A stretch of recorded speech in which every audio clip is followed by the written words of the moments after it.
everything I write is always about women in society, regardless of what it's actually about. I always write about women. I just wanted to kind of get across the fact that, sex workers are the same as everybody else. They're different to each other. They're not all the same. What's really wonderful is Kate's written a piece that's really real, and it's a current story. It's a story about sex workers that's not about sex work, which is really wonderful. It's showing that they're real people too. It's not pushing stereotypes. It's something that, it doesn't have to be empowering for women. It's just a normal story, which I think is really wonderful. It's about nuance, really. It's about nuance in areas where people forget that nuance exists and normality exists. And the white plastic chairs comes from something that I saw when I actually saw this when I was in the Czech Republic. Saw women by the side of the road, just, sort of wearing very non-countryside clothes in the middle of the countryside. What are they doing? It took me ages to work out what that was. And just the image of the white plastic chair as being a sort of, valueless throwaway. You can buy one for a tenner and just leave it behind if you want to. The whole image of that really sat with me. That do the women have any more value than the crappy chair that they're sitting on? We have a lot of new stories coming out in the world at the moment, whether that's unheard voices of working class people, of people in the criminal justice system, or criminal cases, sex workers, stuff like that. Just knowing that you can't just focus on stereotypes. These people are real people and they have real stories, and it doesn't necessarily mean that their entire life is surrounded by what they do or who they are or where they come from.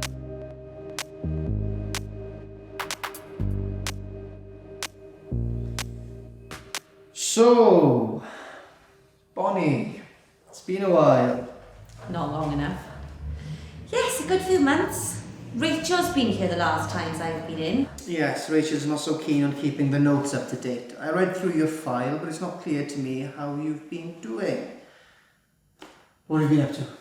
Well, I would say same old, but that wouldn't be entirely true. Would you like to tell me about it? I would prefer to run repeatedly into the wall head first, to be honest. Sure. Blah, blah, blah, blah, blah. Blah, blah, blah, blah, blah-de-blah, etc., white lie, whopper, total flight of fancy. Are you fine, Miss Craddock? Yeah, Jesus, that's amazing. Okay, let's think of some more. Blah, nearly the truth, but not quite. Let's steer away from that. Blah, lies, blah. The worst kind of people, the absolute worst, are those who are trying to help you. My life's been full of them. Each one somehow managing to do more harm than the next. Craddock wonders why I prefer Rachel, when Rachel just listens. Says, so what are you going to do? Or, that does sound difficult. And then listens some more. He's got a bit of a saviour complex. He thinks he's kicking ass and taking names, fixing the soggy, messy pot noodle that is my life right now. Don't get me wrong, nothing wrong with a pot noodle. A grand milestone in British convenience cuisine. Still around, still popular, but surprisingly easy to cock up. I don't fully understand what you're telling me, Bonnie. I'm confused by the pot noodle references. Seepage. Look, Bonnie, the problem with you is that... Harsh? Well, acceptance of your faults is the only way to move forward. Otherwise you'll be stuck forever hating your life. I don't hate my life. Of course you hate your life. All you people hate your lives. You people who come to see me, I mean. You people I support.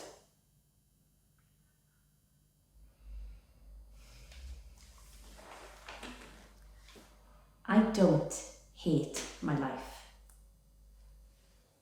Joelle didn't really give me a chance to do my usual. Yes, we work together and I like you, but let's not get to know too much about each other, eh? She came at me right at the start, like she was 100% sure that I was wonderful and that we would definitely be close friends and she would always protect me. That closed off any option I might have had to be anything else in return, somehow. Oh yeah? Do you mind if I sit with you for a bit? Do you want a cigarette? I think I said But she took that to mean yes and yes. Sat down on the ground beside me and was about to light a cigarette for me. No, I mean, yes, you can sit, but no cigarette. I don't smoke, but thanks. Huh? You look like a smoker. Anyone else said that, I would probably assume it was an insult. Like, you've got a hard face and lots of lines, so I assumed you smoked. Or, here you are in this crappy place, why wouldn't you smoke to take your mind off it? I never did find out what Joelle meant by it, to be honest. Maybe she was like a student I once met who was absolutely convinced he could tell if you were a natural smoker or non-smoker, meat eater or vegetarian, drinker or teetotaler, just by looking at you. When he got it wrong, he would claim you were just not listening to your body. Joelle didn't stop to explain why she said it, just wobbled on. I've been wanting to talk to you for ages, but you're not usually on a break the same time as me. I see you coming in the afternoon sometimes, and you look so breezy. I just wanted to see if you really are, because I'm so bored of all the old lady moanness. It's so nice here, I don't understand why they're all so touchy. So there it was. I'm breezy and this place is lovely. Anyone who can see both of those things is not as dim as they look, because most people don't get it at all. I would rather work here on my own terms than in a shop or an office, all trussed up in tights and a mirage of a career path. Waste of life. This is a family business. It's safe, it's clean. They've always looked after me, never raised the percentage on me. They've backed me up against every troublemaker punter that's ever crossed the threshold. They even understand that there's one or two regulars I can't stomach and accept it. No office politics, no appraisals, no development plans. No excruciating team building days, unless you count an occasional, entirely voluntary drink in a pub. What's not to like? No wonder I'm breezy.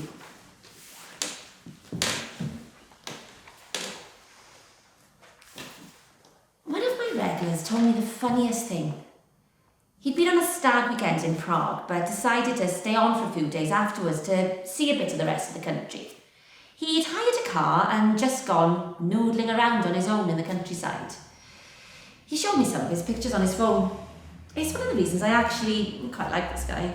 He shows me stuff from his life as if I'm not a totally separate part of it.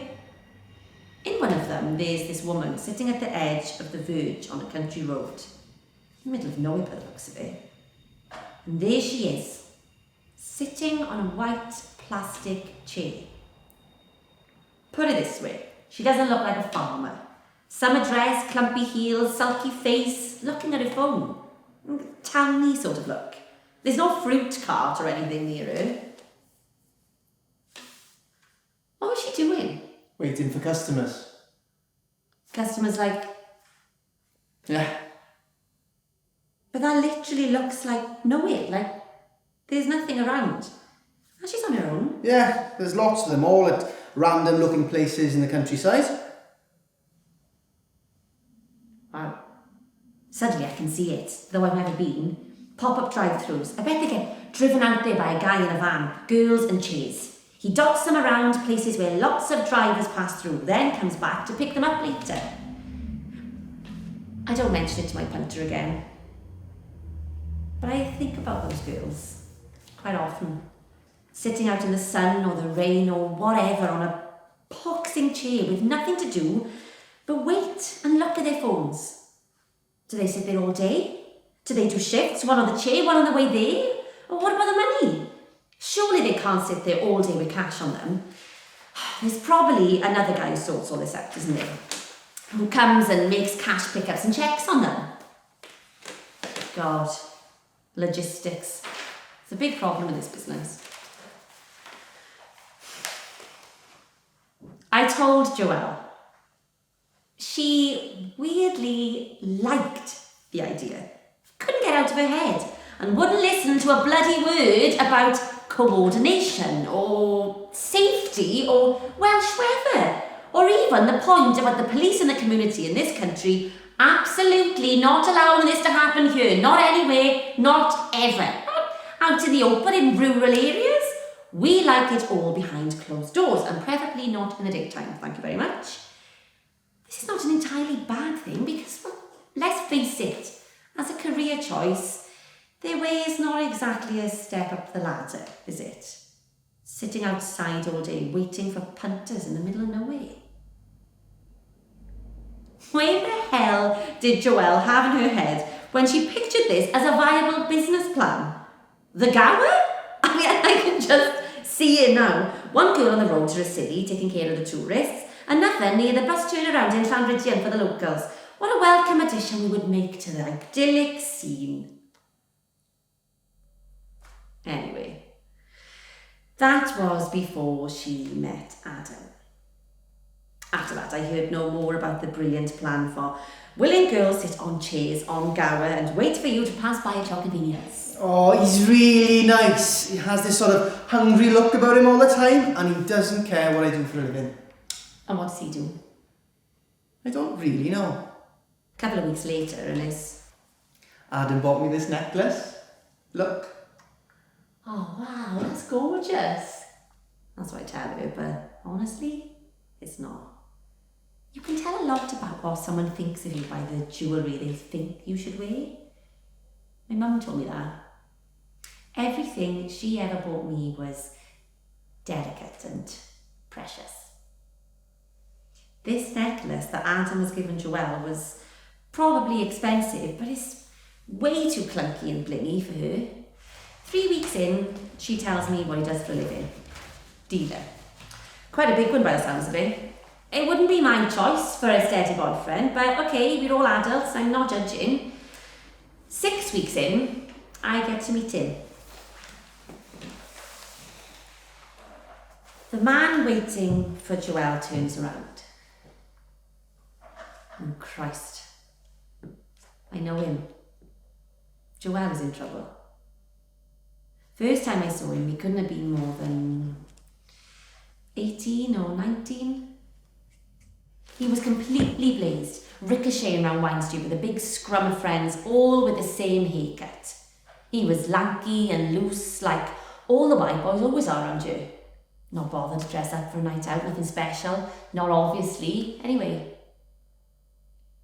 his attention's caught for some reason by a woman in a silver dress who's fallen out of one of the day-glow cocktail pitcher pubs and is sitting alone on the edge of the pavement.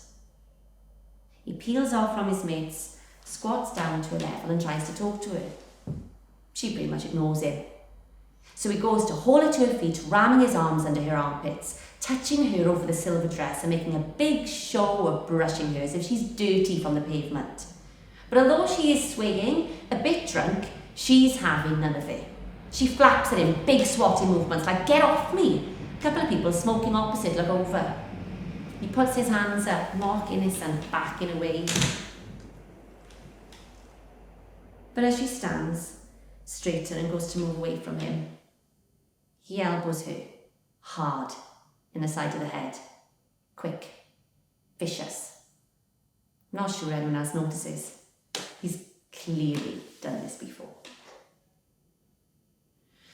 She goes down properly, sprawling, hurt, and doesn't get up again. Where are her friends? Where is anybody? His boys have formed a wall behind him, enough to block all of this from the view of the bar doorman and the gaggle of people outside. They realise she's not getting up. So they just wander off, laughing, pushing each other, blending in down the street. It's nothing big for a Friday night. The woman comes to and gets held up. Eventually. Is she concussed? Who knows? You get much worse on this street. Proper full-on bloody fights, sometimes a knife, but this was quick. It was liquid. Different. Not your meaty alpha male thumping his girlfriend because another man's looked at her. Not, did you touch my missus? Pint, new shirt. Not, you liar, you bitch! I knew it was you!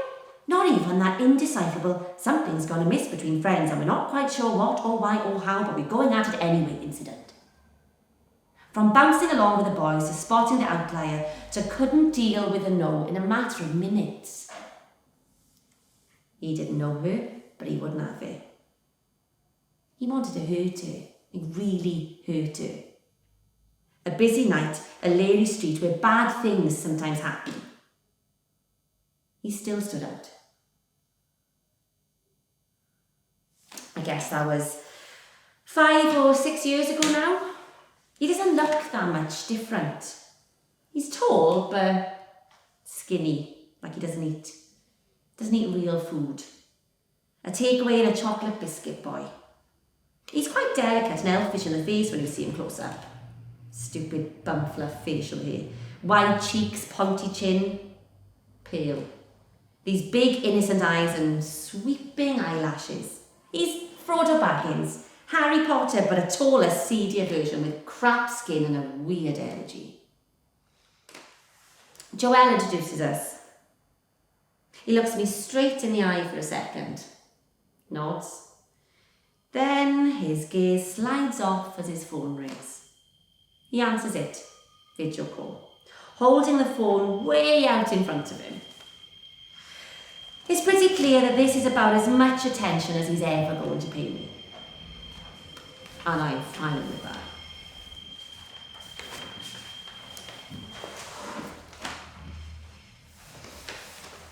I don't tell Joelle that I've seen her boyfriend before, or the circumstances. I'm not a coward. I would tell her if I thought it would help, make her think twice about him. But when has it ever been as simple as telling someone that their new god is a dog? He moves on from buying jewellery to buying her clothes. She turns up at work one day wearing a bodycon dress in a peculiar shade of purple. Makes her walk funny and is, frankly, a strange look for 2:30 in the afternoon. On to a club after, is he? No, Adam got it for me. He likes me to be smart. Know my value. I see. He permanently wears tracky bottoms and a sweatshirt, but he likes her to be smart. Actually, I don't really see it all. After the purple bandaged dream dress, there's a baby pink strappy number. When she walks in one day in a leopard print crop top and leggings, I can't help myself. I get it now! Adam's running you through a Spice Girls transmogrifier. We've had posh and baby, and now we're scary. Ooh. Oh, from the Olympics. No, I don't think so. We're just trying out a few looks that Adam likes.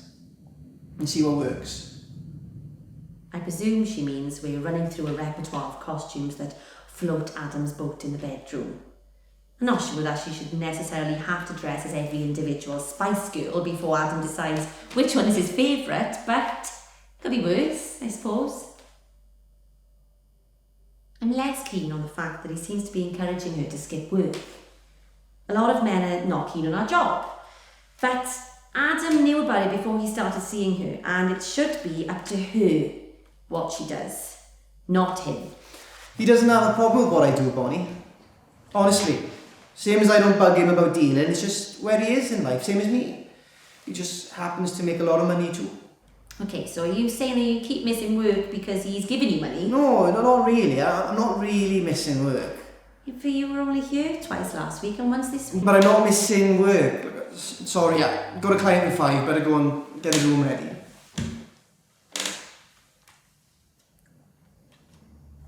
I see one female, 20s, sitting on pavement at junction by TGI Fridays as reported by member of the public. Seems disorientated, may have had a knock on the head. No visible marks, clothing intact, unwilling or unable to give her name or explain what's happened. Paramedic on way. Neighbourhood Team 4, reports of a woman sitting crying outside a house near Combe Level Park. Caller won't narrow it down nearer than that. Can you keep an eye out? Caller says she's been outside for hours, bare legs, no coat, temperature is still dropping. Sarge, we're taking the woman from the earlier call to A&E. She said she was going home, but that was nearly 2 hours ago, and we just found her again sitting in the park on her second round. I'm worried she got hypothermia. En route to Morrison. Adam likes me to be smart, know my value. Seems like that was more Adam likes me to be smart so he can assess my value.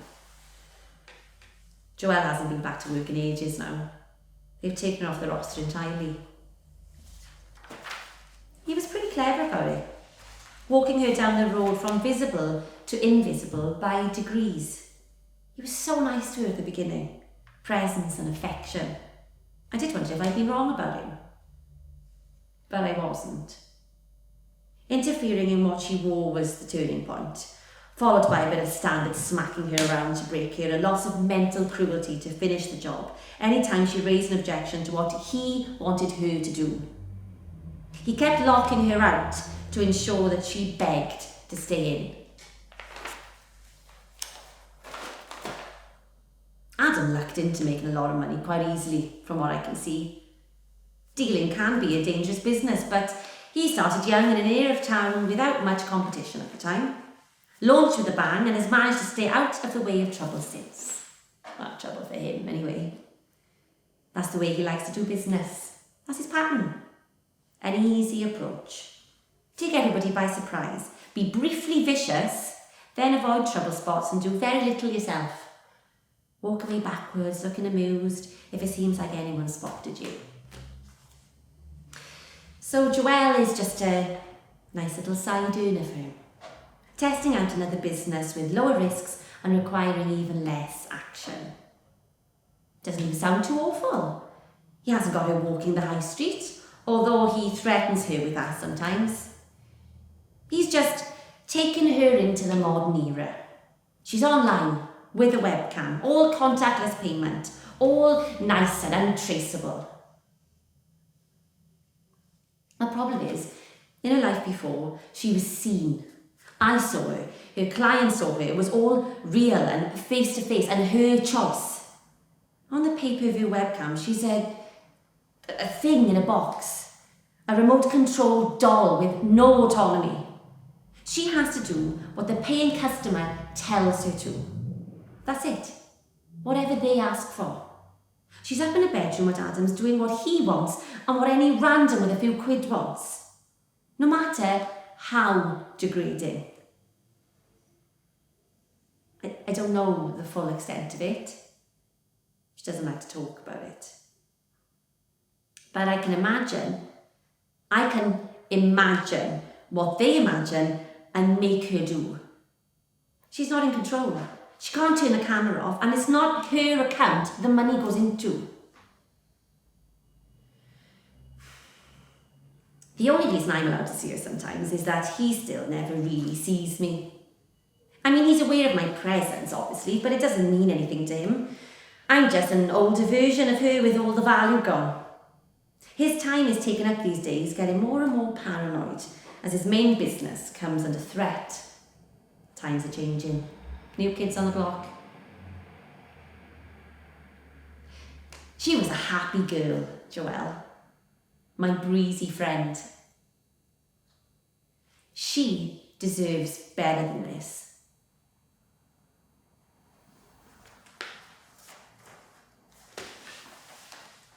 I've watched a lot of CSI. Yes, all the cities, and Criminal Minds, and Law and Order, and SVU. Yes, all the seasons, all the versions. And the other shows as well, with multiple deaths and rapes and attacks, where they tell you in great detail about physical evidence all the time. So I thought I knew about blood spatter. I'm not squeamish. I assumed it wouldn't bother me much. Turns out in real life, not so much. I've seen minor injuries, like we all have. I've had a few of them too. Cuts, bruises, black eyes, a broken nose.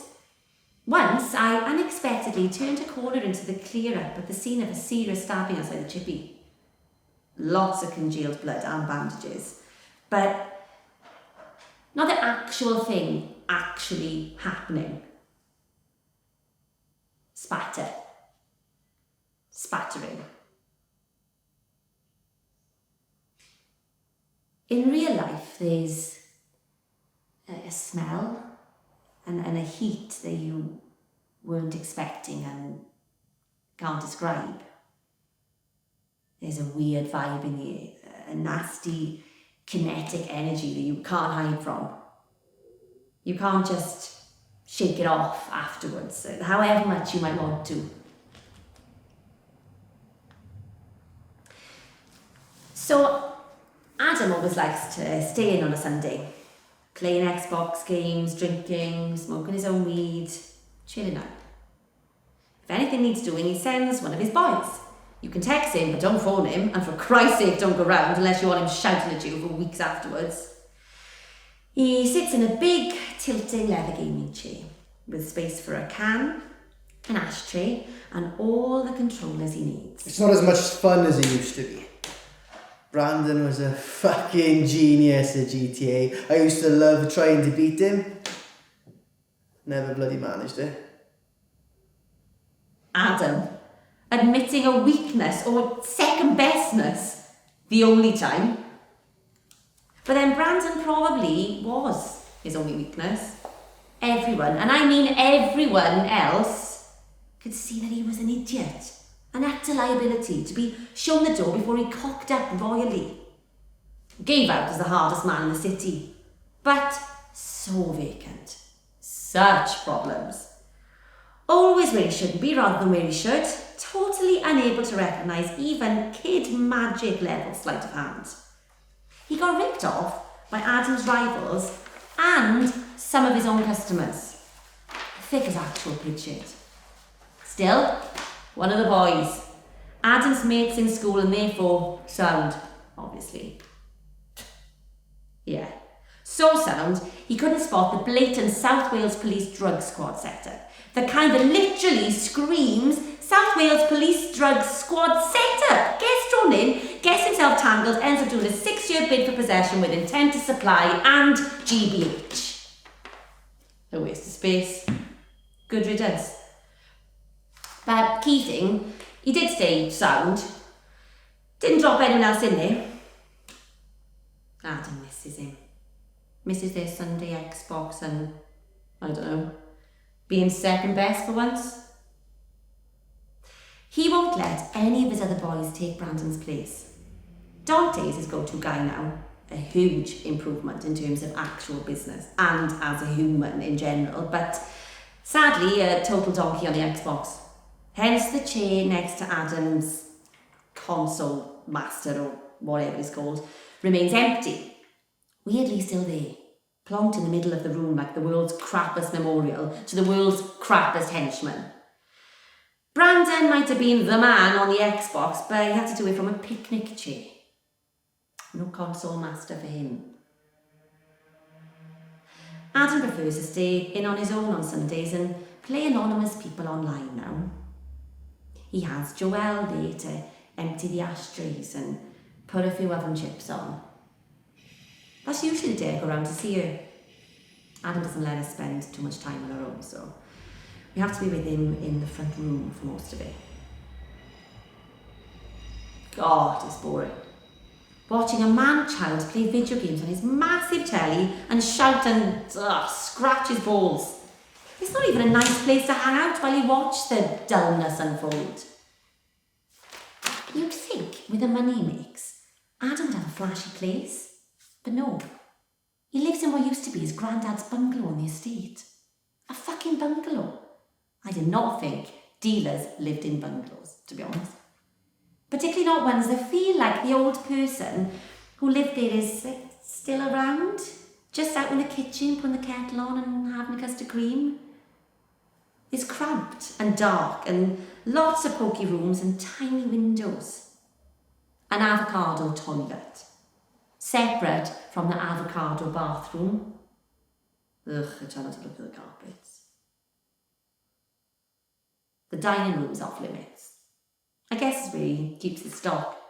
His basic product, the super fearsome nutterweed, the liquid THC imported from California for the more discerning customer, and good old-fashioned recession-proof cocaine. In the front room, he's trying to make it a bit more modern. Grandad doesn't live here anymore. No way would Grandad have liked this sloppy sofa and chairs and shiny fabric, a shitty shade of fashionable greige.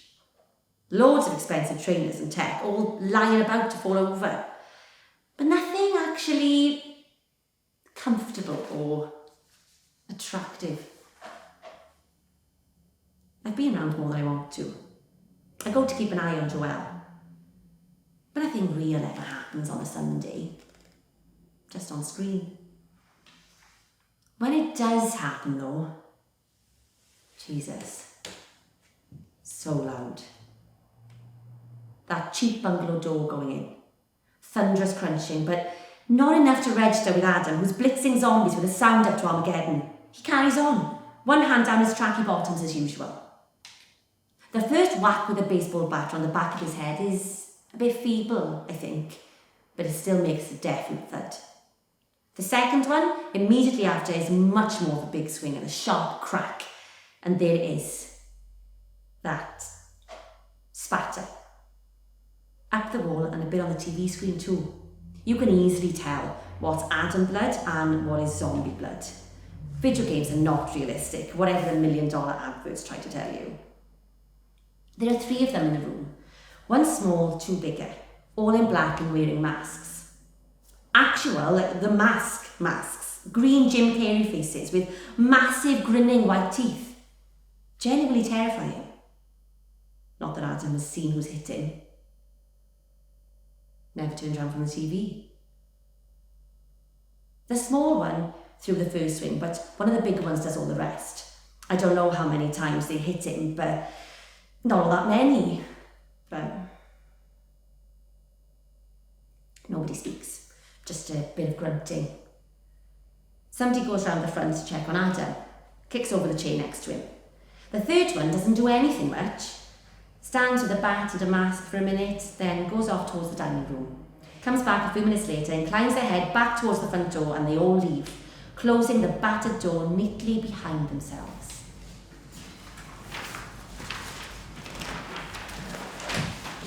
Do you think, Bonnie, that you sometimes detach yourself from what is going on around you? Or even perhaps what's going on inside you? What now? It's just that you give the initial impression of being totally open, not sparing any details, and even of being very well adjusted to all the chaotic things that have happened to you and around you. But the more you talk, the less convincing it sounds. What? I'm not a psychiatrist. I just wonder if you might feel better if you sometimes allowed yourself to stop filtering, modulating, to just be in and of the moment. That sounds dangerous. Actually be in my life, you mean? Be in the life that you're so sure I must hate. We all must hate, right? Because you're the support worker and we need support. Why do you even do this job?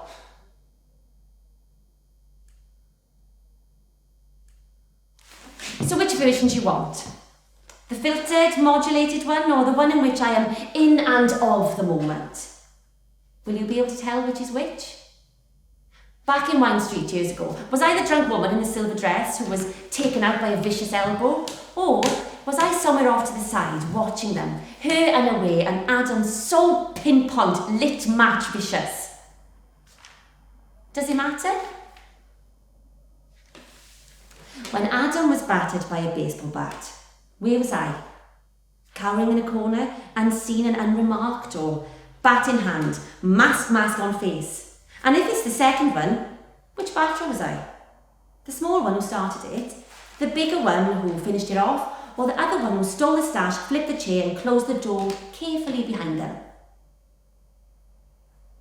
Actually, that time, of course, it does matter where I was and who I was. Legally, it matters very much. All right. I have my own business now, my own place. I'm in a cooperative. I'm still breezy, but things nag at me. The fact that I tried to help Joelle and made things worse for her. It sticks in my side. It makes me feel queasy when I wake up at night and remember. I didn't really think beyond getting Adam out of the picture, but we ended up with all of Adam's merchandise. It was a lot. He just had an extra large delivery to try to flood his new competitors out of the market. But, being a Sunday off-limits game time, none of his boys had come round to get their shares. No one should have known exactly where it was or how to get it. No one was allowed in the dining room. But Brandon was, because he was Adam's soundest boy. And Brandon told me all about it one day before he went to prison, because Brandon was a fucking idiot. Brandon followed Adam's lead in everything. Adam barely noticed me, so Brandon thought it was okay to boast to me about how Adam trusted him and everything he had access to. Dick. I didn't want the drugs, but Dante did. The new best boy, the sounder business head, was getting sick of spinning his wheels. The stock was his whole motivation. He wanted to get himself started, take Adam's customers and work smarter to see off the new competition. Once I'd put the idea into his head. Dante and his brothers took off with their share. Haven't seen them since. I didn't want any of it. It's not my thing. But Dante, genuine, thoughtful guy that he is, really, insisted I should have some of it. He dropped it off with a friend, with instructions to deliver it to me when the police had calmed down a bit about events in the bungalow. I was out when it was delivered. Joelle was in, though. She was staying with me because she was lost without Adam to tell her what to do. He was still in hospital, still in the trauma unit, utterly paranoid and refusing to see or talk to anyone. Although she had been bouncing back the last week or so. She'd even started talking about the deranged outdoor drive-through, sit on a chair and wait for your punters in rural splendour idea again. Still a cow pat of an idea, but it cheered her up to talk about it, so I let her. The parcel arrived, bulky, no name on it, delivered by a vaguely familiar, sketchy guy with a wink and a few words. Of course, Joelle thought it was for her, from Adam, so she opened it. She was terrified of being in my house with a stash like that. Didn't want to just put it in the bin though, too close to home. So she got on the bus. The bus. To Bracelet Bay, with it all in bin liners. Really bad idea to try to throw drugs into the sea, especially around Mumbles. It's windy, and it's busy. There's always going to be a witness. Joelle's sentence probably would have been a bit lighter if she'd been less innocent.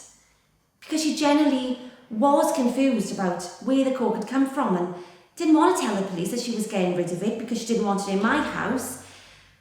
Her story was incoherent and she came across as evasive. Plus, somehow, her webcam work came to light and the prosecution made very good use of it, as if that was all the proof required to show bad character. Joelle refused to explain how she got into it or discuss it at all in court, or even with the solicitor. It's unclear exactly how the police came to hear about the webcam stuff in the first place, but I'm going to find out. Very few people would have been able to connect Joelle to that sad doll girl on screen.